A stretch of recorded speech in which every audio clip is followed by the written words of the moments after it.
எங்கேயோ போயிருக்காங்க. I think இந்த தடவையும் உங்களோட சப்போர்ட் எனக்கு கண்டிப்பாக தேவைப்படும். Thank you so much. தேங்க்யூ.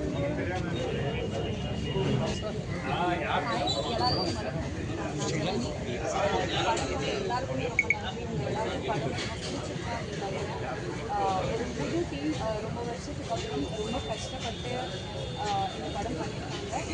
கண்டிப்பாக நீங்கள் எல்லோரும் சப்போர்ட் பண்ணிங்கன்னா ரொம்ப ஹெல்ப்ஃபுல்லாக இருக்கும். என் பேர் அப்துல் பாசித் சையத். நான் தான் இந்த படத்தோடைய ப்ரொடியூசர். சினிமாவோட மனசாட்சி பத்திரிகையாளருக்கு நீங்கள் தான். உங்களுடைய ஆதரவு இந்த படத்துக்கு தேவைப்படுது. ஏன்னா ஒரு புது டீமை வச்சு ஒரு புது முயற்சியாக இதை பண்ணியிருக்கோம். நீங்கள் பார்த்தீங்கன்னா எல்லாமே லைவில் அழகான வகையில் ஒன்று ஷூட் பண்ணியிருக்கோம். மியூசிக் நல்லா பண்ணியிருக்கோம். இந்த உழைப்புக்கு வெற்றியை உங்கள் மூலமாக தான் நாங்கள் பெறணும்னு நினைக்கிறோம். தயவுசெய்து உங்களுடைய எழுத்துக்களை எங்களுக்கு ஆதரவாக தருவீங்கன்னு நான் நம்புகிறேன். இது மட்டும் இல்லாமல் இந்த மாதிரி நீங்கள் பண்ணாதான் அடுத்தடுத்து எங்களுக்கு புது படங்கள் இதே மாதிரி இதில் தயாரிக்க முடியும். அதுக்கு உங்களோட ஆதரவு தேவைப்படுது. மிக்க நன்றி. உங்களோட சப்போர்ட் இல்லாமல் இதை எடுத்துகிட்டு போக முடியாது. கண்டிப்பாக எல்லாரும் எங்களுக்கு உதவியாக இருப்பீங்கன்னு போகிறாங்க. எல்லாருக்கும் நன்றி.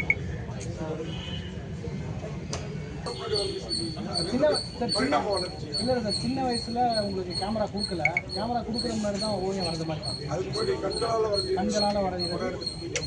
அதுக்கப்புறம் கேமரா சார் உங்களை பற்றி சொல்லுங்கள். நீங்கள் பைலட் தானே சார்? ஆமாம். நீங்கள் எப்படி சினிமாவுக்கு வந்தீங்க? அது இந்த மாதிரி படம் எடுக்க வந்தீங்க சார்? நான் ஒரு 12 வருஷத்துக்கு முன்னாடி ரான்னு ஒரு படம் பண்ணேன் சார். ஆல்ரெடி லிங்கா ரிலீஸ் பண்ண டைமில் ரிலீஸ் ஆச்சு. இதே ஃப்ரெஷ் ஷோ இங்கேயே போட்டேன்.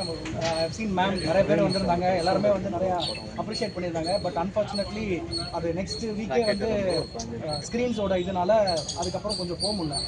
ஒரு 10 இயர்ஸ் பிரேக் எடுத்துட்டேன். ஏன்னா ஃப்ளைங்கில் அதுக்கப்புறம் பிஸி ஆகிட்டேன். சரி, எப்போவுமே சினிமான்றது ஒரு தாகம், அது ஒரு தாகம் எல்லாம் சேர்ந்து உள்ளது. அதை திருப்பி பண்ணுவோம், நம்மளுக்கு இன்னும் சக்தி இருக்குது, முயற்சி செய்யலாம்னு சொல்லிட்டு தான் நான் திருப்பி ஒன்று ட்ரை பண்ணலான்னு சொல்லிட்டு நாங்கள் ட்ரை பண்ணேன். அதுக்கு என்னதான் நம்ம ட்ரை பண்ணோம் ஆசை இருந்தாலுமே அதுக்கு எல்லாத்துக்குமே ஒரு முதலாளி வேணும். நல்ல முதலாளி கிடச்சிருக்காரு. அதனால் முதலாளியோட ஆசையோட ஒரு படம் டிஃப்ரெண்ட்டாக ட்ரை பண்ணலான்றது. ஏன்னா எல்லாருமே வராங்க, நீங்கள் வாரத்துக்கு ஒரு 5 ஃப்ரெஷ் ஷோ பார்க்குறீங்க. எல்லாருமே நான் எல்லாத்தையுமே ஃபாலோ பண்ணுறேன். இருக்கிற எல்லா பத்திரிகைகளும் படிப்பேன், எல்லா இதுவுமே நான் பண்ணுவேன். வித்தியாசமாக ஒன்று தரணும், அதை ஜெயிக்கணும். ஏன்னா ஜெயிக்கலைன்னா நம்மளால் வித்தியாசமாக எதுவுமே பண்ண முடியாது. அடுத்தடுத்து கமர்ஷியல் சக்ஸஸ் எவ்வளோ முக்கியம் அப்படின்றது உங்கள் எல்லாருமே தெரியும். ஸோ அதுக்காக தான் உழைச்சிட்டு இருக்கோம். அதுக்கு நீங்கள் உதவி பண்ணலாம். பைலட்டுன்ற ஆமாம் சார். ஒரு குறியீடு கூட இல்லைன்னா எப்படி சார்? சார் எங்கெங்கே எடுத்தீங்க சொல்லுங்கள். ஏன்னா ஃபோட்டோகிராஃபி ரொம்ப நல்லா இருந்துச்சு, லொக்கேஷன் ரொம்ப நல்லா இருந்துச்சு. எவ்வளோ நாள் எடுத்தீங்க? So 27 days shoot sir. இது 2 ஷெடியூலாக பிடிச்சிக்கிட்டோம். வெதருக்கு ஏற்ற மாதிரி எங்களுக்கு அந்த இருட்டான வெதர் வேணும், வெயில் இருக்கக்கூடாதுன்னு சொல்லிட்டு நம்ம டிஓபி ரைஸ் ரொம்ப உறுதியாக இருந்தார். ஸோ அதனால் வெயில் இருந்தால் கேமராலாம் ஆஃப் பண்ணிடுவோம். வெயில் போனதுக்கப்புறம் தான் ஷூட் பண்ணுவோம். கொடைக்கானலில் மதிகட்டான் சொல்லையே சுற்று பகுதியில் எங்கெங்கே இருக்கோ பெர்மிஷன்ஸ் இருக்கிற இடங்களில் போய் எடுத்தோம். அதோட அடர்த்தியை நம்ம மேட்ச் பண்ணுறது ரொம்ப கஷ்டம். நம்ம மதிகடான் சோலையோட நீங்கள் வெளியிலேருந்து பார்த்தாலே உங்களுக்கு உள்ளே எதுவுமே தெரியாது. ஸோ அதை மேட்ச் பண்ணோம்னா அதுக்கான பிட்டான சின்ன இடங்கள் இருக்கும் சில ஃபாரஸ்ட்டில். அங்கே போய் நாங்கள் போய் ஷூட் பண்ணுவோம்.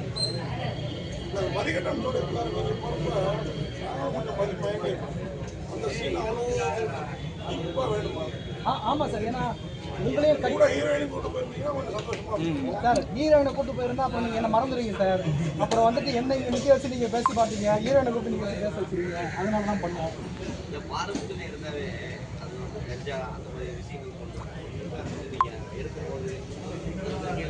கேள்விப்பட்டேன். இல்லை நான் இப்போ இதில் எழுதின விஷயங்கள் எல்லாமே உண்மைக்கு புறப்பட்டதாக இருந்தாலுமே அங்கே பேசப்பட்ட பொருள்கள் வச்சு தான் நான் எடுக்குது. நீங்கள் கொடைக்கானலில் போய் நீங்கள் மதிகட்டான்னு சொல்லிட்டீங்கன்னா உங்களுக்கு ஒரு 30-40 விஷயம் சொல்லுவாங்க. அந்த 30-40 விஷயம் நம்ம வைக்க முடியாது. நம்ம கதைக்கு ஏற்ற மாதிரி என்ன இருக்கோ அதை மட்டும் தான் நம்ம செய்ய முடியும். அதில் வந்தது இந்த கஞ்சா தோட்டம் இதெல்லாம் வந்திருக்கு. நான் சொல்லி ஒரு சின்னதாக ஒரு கமர்ஷியல் எலிமெண்ட் தேவைப்பட்டுச்சு. ஒரு ஃபைட்டு ஒன்று இருந்தால் நல்லாயிருக்கும். அதனால ஆமாம்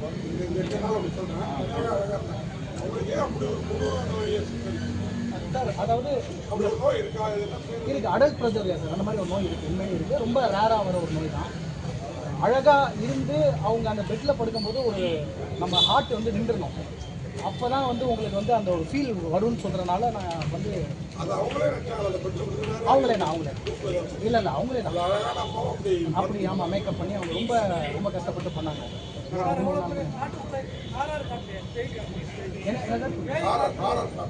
ஹாரர் காட்டலாம். ஆமாம் சார், ஹாரர் வந்து ரொம்ப ஈஸி சார். ஹாரர் வந்து ஈஸியாக ஏமாத்திடலாம் உங்களுக்கு. டக்குன்னு போட்டு 4 சவுண்டு போட்டு இப்படி யாரோ போச்சு இப்படி கிராஸ் பண்ணி போச்சுட்டு ரொம்ப ஈஸியாக எடுக்கலாம். ஃபஸ்ட்டு படமே நான் ஹாரர் தான் எடுத்தேன். அதனால அது ஒரு பெரிய விஷயம் இல்லை. இந்த மாதிரி ஒன்று டிஃப்ரெண்ட்டாக ஒன்று ட்ரை பண்ணுவோம்னு சொல்லிட்டு தான் சார் இந்த அப்செஷன் ஒரு படம் வச்சு ஹாரர்னு சொல்லிட்டு ஹாரரே காட்டாமல் அவங்க டிஃப்ரெண்ட்டாக ஒன்று பண்ணாங்க. என் தமிழில் நம்ம ஒன்று பண்ண கூடாது. சார் எவ்வளோ தேட்டர் ரிலீஸ் பண்ணுறாங்க? ஆமாம் சாமி உள்ள கும்பிட்றப்ப கூட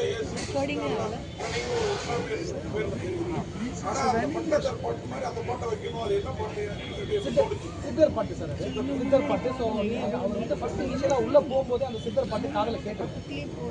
இவர் வயசான ஒருத்தரை மீட் பண்ணி பேசுவார். அவர் சொல்லுவார் என் தாத்தா தான் உள்ளே போய் அந்த கோல்டன் ட்ரீயை பார்த்தாருன்னு சொல்லுவார்.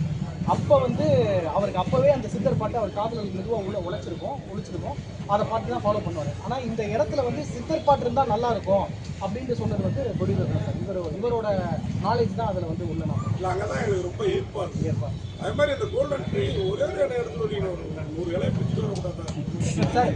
பார்ட் 2ல் ஒரு 100 இலையை எடுத்துருந்தா ஆள் கொண்டு வந்து கொடுத்துருவேன் சார். நல்லா இருக்கும் சார். அடுத்து ஏதாவது பைலட் சம்மந்தனால ஏதாவது ஃப்ளைட் கதைகள், ஏதாவது ஃபேண்டசி கதைகள் ஹாலிவுட்லாம் நிறைய ஒரு ஐடியா இருக்குது. இல்லை, இது உண்மையிலே விமானின்னு ஒரு கதை இருக்குது சார். என்னோட ரொம்ப நாள் ஆசை சார் இந்த மாதிரி ஒரு படம் பண்ணணும் அப்படின்ட்டு. ஏன்னா பைலட்டுன்ட்டு எல்லாரும் பார்க்கும்போது டக்குனு வானத்தில் பார்க்குறாங்க, யூனிஃபார்மில் நடந்து போகிறாங்க, இப்போவுமே பார் பயங்கரமாக இருக்கான் அப்படின்னு சொல்லிட்டு. ஆனால் எவ்வளோ கஷ்டப்பட்டு ஒரு பைலட் ஆகிறான்றது வந்து யாருக்குமே தெரியறதில்ல. அதை பற்றி படமும் எதுவும் வந்ததில்லை. சூரிய ரிப்போர்ட்டர் வந்துச்சு. பட் ஆனால் அது ஏர்லைன் எப்படி உருவாக்குறாங்க அப்படின்ற மாதிரி ஒரு ரீல்ஸு. அது அதே மாதிரி கொஞ்சம் இன்ட்ரெஸ்டிங்காக நடந்த விஷயங்கள், நான் பார்த்த விஷயங்கள், எனக்கு சுற்றி உள்ள விஷயங்கள்லாம் பண்ணணும்னா விமானின்னு ஒரு படம் எடுக்கணும். அதை பண்ணணும்னா நிறையா பட்ஜெட் வேணும். இந்த படம் சூப்பர் ஹிட் ஆகும். ஸோ அதனால ஹீரோயினை பற்றி பேசுகிற காட்டுப்புலி கார்த்திகேயை அவங்க அம்மா கேரக்டர் நிறைய பேசுவாங்க. அவங்க யார்? அவங்க பேர் தேவி மகேஷ் சார். அவங்க ஹாப்பி ராஜில் நேராக கேள்வி படம் வந்து நான் பாடமாக எடுக்காமல் படமாக இருக்குன்னு சொல்லிட்டு அந்த விஷயம் எல்லாமே நான் வச்சுருந்தேன். கொஞ்சம் கொஞ்சமாக ஃபாரஸ்ட் எவ்வளோ முக்கியம், உள்ளே போய் ஒரு பொருளுக்காக ஆசைப்படுறோம், வெளில வர மாட்டான், புதிய மனசோட உள்ளே போய்ட்டு வெளில வரணும். ஃபாரஸ்ட்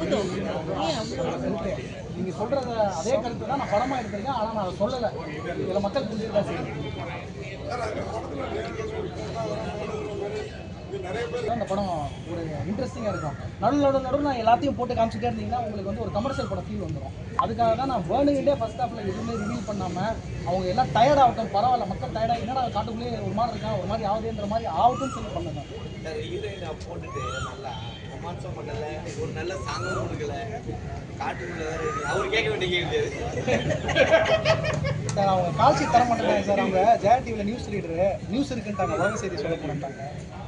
சொல்லுங்க ஜனன், நீங்க சொல்லுங்க ஏன் உங்களுக்கு கொடுக்கல? நீங்க எதாவது கேட்க சார் இல்லை